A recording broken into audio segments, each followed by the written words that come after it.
अस्सलाम वालेकुम जी। आपसे वादा था कल वीडियो बनाएंगे, क्योंकि मैच ही ऐसा हुआ कि पूरी तरह बात नहीं कर सके थे। ऐसा मैच हुआ कि 2 घंटे भी कम पड़ते, लेकिन क्या मैच हुआ, ज़बरदस्त। माही के बारे में कल आपसे बात करी कि माही ने किस तरह दबोचा मुंबई इंडियंस को। सिर्फ माही ने दबोचा। अगर कोई मुझसे ये बोले कि इस तरह हुआ, मैं नहीं मानूंगा। जो माइंड सेट था ना, ये आपको जो चाचा है ना, थोड़ा पढ़ लेता है। क्रिकेट पे बात कम करी थी, मैंने कहा चलें क्रिकेट पे भी बात कर लेते हैं। 6 ओवर में बनाए 48 चेन्नई ने, सीएसके माही ने, और 10 ओवर में बनाए 80। टॉस जीत के बिल्कुल सही फैसला था मुंबई इंडियंस का, क्योंकि ये ग्राउंड ऐसा है, यहाँ पे छक्कों की बारिश होती है। कलकत्ता एक वेंकटे कि यहाँ पे चेस करना आसान होता है, और ड्यू फैक्टर का भी चांस था ना। ऋतुराज ने जी टॉप क्लास इनिंग्स खेली। कोइट्जी ने क्या बेवकूफ़ी करी, जब वो हट के मार रहा था उसको बीच में नहीं करी बॉल।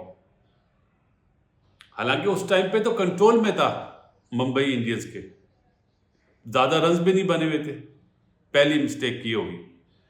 और जो सबसे बड़ी मिस्टेक करी ना, वो मैं आपको बताता हूँ। गोपाल ने 1 ओवर करा, 9 रन दिए, 1 आउट करा। लेकिन डूबे माइंड सेट वही माही वाला कि फास्ट बॉलर आ जाएंगे फौरन। इसी वजह से उस माइंड सेट को तोड़ने के लिए बुमराह ने लास्ट ओवर नहीं करा, क्योंकि वो बुमराह से पहले करा लिया कि डूबे मार रहा है। तो माही का नहीं सोचा था, अभी तो जडेजा भी था। वो माइंड सेट काम आ गया एमएस के पास। एमएस ने पांड्या को 20 रन लिए, 26 रन बने लास्ट ओवर में। लेकिन मिचेल इतना अच्छा नहीं खेला। हालांकि लोग बोलते हैं माही को पहले आना चाहिए था, नहीं, माही का बिल्कुल सही फैसला था। मिचेल क्योंकि करंट प्लेयर है, माइट भी हो सकता था वो चेंज करे, लेकिन उसने चेंज नहीं करा। वो फैसला बिल्कुल सही था। अच्छा, सबसे बड़ी बात, जो मुंबई इंडियंस के जो 8 ओवर हुआ ना, उसमें 113 रन बने। बदवाल के 3 ओवर में 37, पांड्या के 3 ओवर में 43 और शेफर्ड के 2 ओवर में 33 रन। ये वो फ्लॉ था जिसको कैच करा माही के माइंड सेट ने। इस पे मेरे ख्याल है कोई भी बात नहीं करेगा। 8 ओवर में 113 रन बहुत बहुत रन है। और वहां पे मेरे ख्याल है बैड कैप्टनसी करी, क्योंकि जब पिटाई होना शुरू हुई तो वो भी परेशान हो गए। देखिए, गुजरात की कप्तानी करना और मुंबई इंडियंस की कप्तानी करने में जमीन आसमान का फर्क है। क्यों? कि मुंबई इंडियंस में जो कोचिंग स्टाफ है वो बिग नेम्स है। ग्रेट सचिन तेंदुलकर बैठा हुआ है, और वहां पे जो गुजरात का वो था, उसमें आप कौन था? गैरी क्रिस्टन, आशीष नेहरा। हालांकि आशीष नेहरा को हेड कोच होना चाहिए गुजरात का। मैं अभी भी इस चीज पे बिलीव करता हूं, जितना वो ध्यान देता है ना। लेकिन चले, तो ये फर्क था, माइंडसेट था। और प्लस जिस वे में वो कप्तानी छोड़कर इधर कप्तान बना था, तो अवाम का भी प्रेशर था। वो प्रेशर उससे बर्दाश्त नहीं हुआ और नहीं होगा। जो क्रूशल मैच होंगे उसमें बर्दाश्त नहीं होगा। उसके लिए क्या जरूरी है पांड्या के लिए? एक बड़ी इनिंग्स, मतलब बड़ी इनिंग्स मतलब 10 बॉलों में 30 रन, 15 बॉलों में 40-45 रन, तो उसका कॉन्फिडेंस आएगा। उसके जो फैसला है वो कारामद हो। अभी तो उसके बाद बुमराह है। अगर मुंबई इंडियंस में बुमराह नहीं होता तो मेरे ख्याल स्टेप डाउन कर जाना पड़ता। और बैटिंग में जो टर्निंग पॉइंट हुआ, वो मेरा जाती ख्याल है कि जो पहले ओवर में स्काई आउट हुआ ना, जो ट्रैप किया था, क्योंकि स्काई पॉइंट के ऊपर से नहीं मारता। ये तो मैंने जो सीरीज हुई थी ना, इंडिया की होम सीरीज, मेरे ख्याल है ऑस्ट्रेलिया से, वो चिप करता है। अगर वो पॉइंट के ऊपर से मारना शुरू कर देना तो ये वाली प्लानिंग फेल हो जाएगी। वो बैट को लगाता है।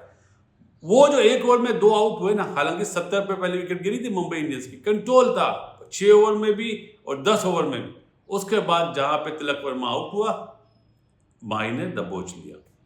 देखिए, माही पे मैंने बात करी कि उसने, इसमें कोई हट के कोई बात ही नहीं है। कल पता चल गया कि ऋतुराज की तस्वीर थी, कप्तानी माही कर रहा था, और माही ने बनाया, इसीलिए तस्वीर देख लो भाई ऋतुराज की। फायदा क्या हुआ कि उसका बैटिंग में उसका परफॉर्मेंस कल बहुत अच्छा हुआ, बढ़िया हुआ। जो उसने 69 या 66 करे, और डूबे जो खेला है टॉप क्लास, ओहो क्या बात है। उसने जो मारा है वेस्ट इंडीज की वर्ल्ड कप के लिए, माही ने लास्ट टाइम आपको याद है रहाणे को दिया था, ऋतुराज, कॉनवाय, सही है, और देश पांडे इस दफ़ा उसने दे दिया, लास्ट ईयर डूबे ने भी परफॉर्म करा, इस साल उसने डूबे को दे दिया कि भाई ये लो, संभालो इसको, इससे काम लो। और जिस तरह अपने पास बिठा के उसने काउंसलिंग करी है ना ड्रेसिंग रूम में, उसका नज़र आया ना, देखो काउंसलिंग इसको बोलते हैं, माइंडसेट इसको बोलते हैं कि ग्राउंड में डूबे ने डिलीवर करा, ये सबसे बड़ी बात थी। लेकिन मैं फिर वो जुमला कहूँगा कि मुंबई इंडियंस टॉप 4 में आएगी, ये बहुत डेंजरस टीम है भाई। माही नहीं पकड़ लिया इसको, बाकी का पकड़ना मुश्किल है। थोड़ा सा कैप्टनसी अप टू मार्क करनी पड़ेगी। एक तो टाइम आउट होता है, सब झपगटा लगा लेते हैं। और यार रोहित शर्मा कप्तान है, रोहित शर्मा का द वे ऑफ जो प्लेइंग था टॉप क्लास था, उसको तो सपोर्ट नहीं मिली दूसरी तरफ से। जिस तरह डूबे ने और ऋतुराज ने दोनों तरफ से रन बनाए, उसको सपोर्ट नहीं मिली। उसको सपोर्ट मिलती मुंबई जीता हुआ होता मैच ये। लेकिन उसके लिए प्रॉब्लम ये हुई कि उसके सामने धोनी का माइंडसेट था, और धोनी के माइंडसेट ने उसको बिल्कुल ही ख़त्म कर दिया। ये वो वजूहत थी जिसकी वजह से मुंबई इंडियंस हारा। पांड्या को कप्तानी बेहतर करनी पड़ेगी। माइट भी हो सकता है कि वो शायद डिस्टर्ब हो अपने भाई की वजह से, जो एक केस बना हुआ है, लेकिन होना नहीं चाहिए, मेरा ये ख्याल था। रोहित शर्मा का जो 100 था वो देखने के काबिल था, उसने बता दिया। आज मैच है विराट कोहली वर्सेस सनराइजर हैदराबाद, क्योंकि विराट कोहली एक सिंगल हैंडेड ही खेल रहा है जी। पता नहीं दूसरे प्लेयर कुछ मैक्सवेल वगैरह, ग्रीन वगैरह खेलता है, ग्रीन अगर कुछ करेंगे या नहीं करेंगे, होम ग्राउंड का एडवांटेज है। लेकिन वहाँ पे जो कमिंस है वो भी कप्तान अच्छा है, माही जैसा तो नहीं है, माही का आधा है वो। मैं इसलिए कहूँगा कि फास्ट बॉलर को मैं कभी भी अच्छा कप्तान नहीं बोलता हूँ, लेकिन माही वो अपना कमिंस ऐसा कप्तान है जिसने बहुत अच्छी कप्तानी करी है, वो सही ट्रू प्रोफेशनल की तरह खेल रहा है। इंशाल्लाह शाम में लाइव आपसे बात करेंगे इस दुआ के साथ, दुनिया में जितने लोग बीमार हैं अल्लाह ताला उन्हें सेहत दे।